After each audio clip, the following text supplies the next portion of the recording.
بسم اللہ الرحمن الرحیم۔ السلام علیکم ورحمۃ اللہ وبرکاتہ۔ پانی کا عذاب کب آتا ہے؟ حضرت نوح علیہ السلام کا تذکرہ قرآن مجید میں 42 جگہ آیا ہے۔ حضرت نوح علیہ السلام کی اولاد دنیا میں خوب بڑھی، مگر آہستہ آہستہ یہ اللہ پاک کو بھولتے گئے جس نے ان کو پیدا کیا تھا اور جو ان کا پالنے والا ہے، اور شیطان کے بہکاوے میں آنے لگے جس نے حضرت آدم کو جنت سے نکلوا دیا تھا۔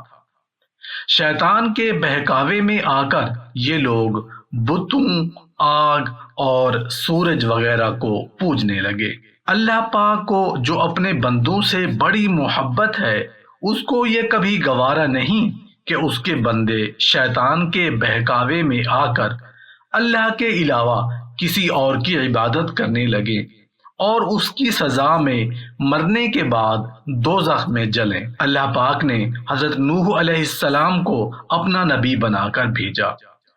اس زمانہ میں لوگوں کی عمریں بہت بڑی بڑی ہوتی تھی۔ حضرت نوح علیہ السلام 950 سال تک اپنی قوم میں واعظ کرتے رہے کہ اے لوگو، صرف ایک اللہ کی عبادت کرو اور میرا کہا مانو، وہ تمہارے گناہ بخش دے گا۔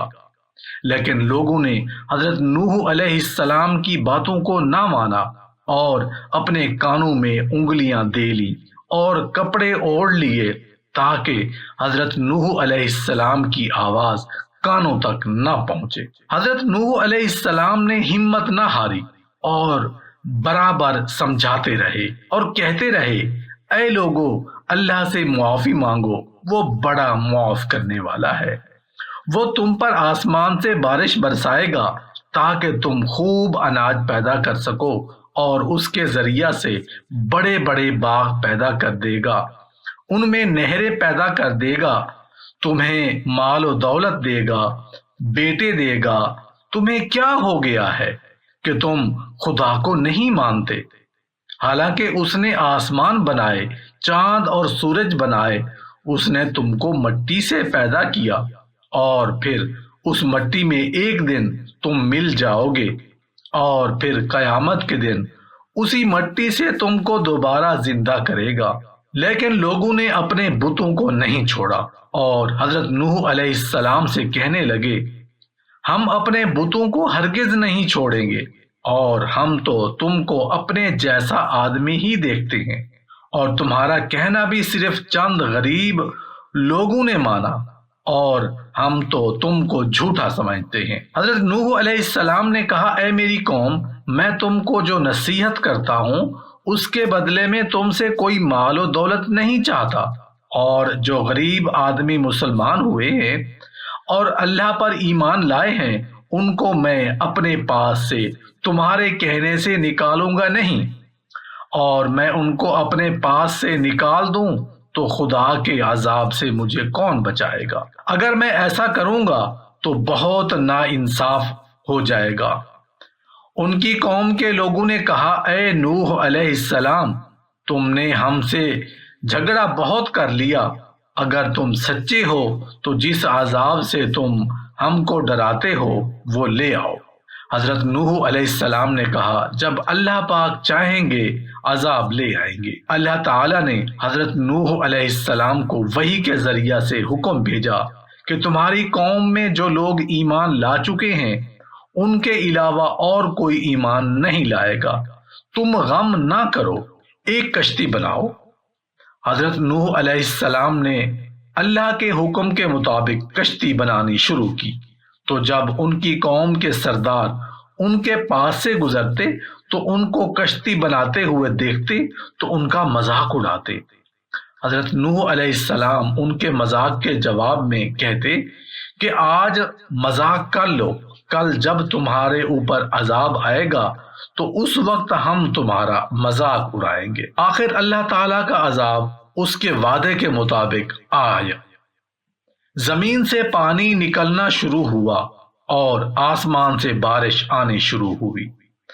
اللہ تعالیٰ نے حضرت نوح علیہ السلام کو حکم دیا کہ سب جانوروں کا ایک ایک جوڑا کشتی میں سوار کر لو، اور جو لوگ تمہارے اوپر ایمان لے آئے ہیں یعنی مسلمان ہو گئے ہیں ان کو سوار کر لو۔ حضرت نوح علیہ السلام نے اس کشتی میں سوار ہونے والوں سے کہا کہ اللہ تعالیٰ کا نام لے کر اس کشتی میں سوار ہو جاؤ کہ اس کا چلنا اور ٹھہرنا اسی کے ہاتھ میں ہے۔ اللہ تعالیٰ بڑا بخشنے والا مہربان ہے۔ کشتی ان سب کو لے کر لہروں میں چلنے لگی تو اس وقت حضرت نوح علیہ السلام نے اپنے بیٹے سے کہا، اے بیٹے، ہمارے ساتھ سوار ہو جاؤ اور کافروں کے ساتھ مت ہو۔ اس نے کہا، میں کسی پہاڑ پر چڑھ جاؤں گا اور وہ پانی سے بچا لے گا۔ حضرت نوح علیہ السلام نے کہا، آج خدا کے عذاب سے سوائے خدا کے کوئی بچانے والا نہیں۔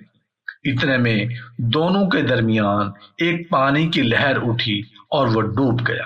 پھر خدا تعالی نے زمین کو حکم دیا کہ اپنا پانی نگل جا، اور آسمان کو بھی حکم دیا کہ پانی برسانا بند کر دے، یہاں تک کہ پانی خشک ہو گیا اور تمام کافر دنیا میں ختم کر دیے گئے۔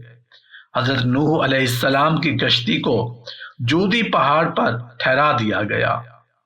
حضرت نوح علیہ السلام نے اپنے پروردگار سے عرض کیا، اے میرے رب، میرا بیٹا بھی میرے گھر والوں میں سے ہے اور آپ کا وعدہ سچا ہے۔ یعنی حضرت نوح علیہ السلام کا مطلب تھا کہ اے اللہ تعالی، آپ نے وعدہ فرمایا تھا کہ تیرے گھر والوں کو اس طوفان سے بچا لوں گا، پھر میرا بیٹا کیوں ڈوبا؟ تو خداوند تعالی نے فرمایا کہ اے نوح، تیرا بیٹا تیرے گھر والوں میں سے نہیں تھا، کیونکہ اس کے عمل اچھے نہیں تھے۔ میں تجھ کو نصیحت کرتا ہوں کہ ایسی بات نہ کر جو تیرے علم میں نہیں۔ اس لیے کنعان اللہ کے علم ازلی میں کافر تھا، اور یہ بات نوح علیہ السلام کے علم میں نہیں تھی۔ حضرت نوح علیہ السلام نے اللہ پاک سے توبہ کی اور اپنے کہنے کی معافی چاہی۔ اللہ پاک نے ان کو معاف کر دیا اور حکم دیا کہ اے نوح، ہماری طرف سے سلامتی اور برکتوں کے ساتھ اتر۔ اس کے بعد حضرت نوح علیہ السلام کی امت سے دنیا بسی اور آہستہ آہستہ ان کے بال بچے آباد ہوتے گئے۔ یہ سب لوگ خدا تعالی کی اطاعت کرتے رہے۔ زمانہ گزرتا رہا اور آہستہ آہستہ شیطان نے پھر بہکانا شروع کر دیا۔ یہ لوگ خداوند تعالیٰ کو بھولنے لگے۔ حضرت نوح علیہ السلام جو اللہ تعالیٰ کے اتنے بڑے پیغمبر تھے، اپنے بیٹے کو اس کے برے کاموں کی وجہ سے اللہ تعالیٰ کے عذاب سے نہ بچا سکے۔ اسی طرح اگر ہمارے ماں باپ اللہ کے کتنے ہی ولی کیوں نہ ہوں، اگر ہمارے عمل اچھے نہ ہوں تو وہ ہم کو اللہ تعالیٰ کے عذاب سے نہیں بچا سکیں گے۔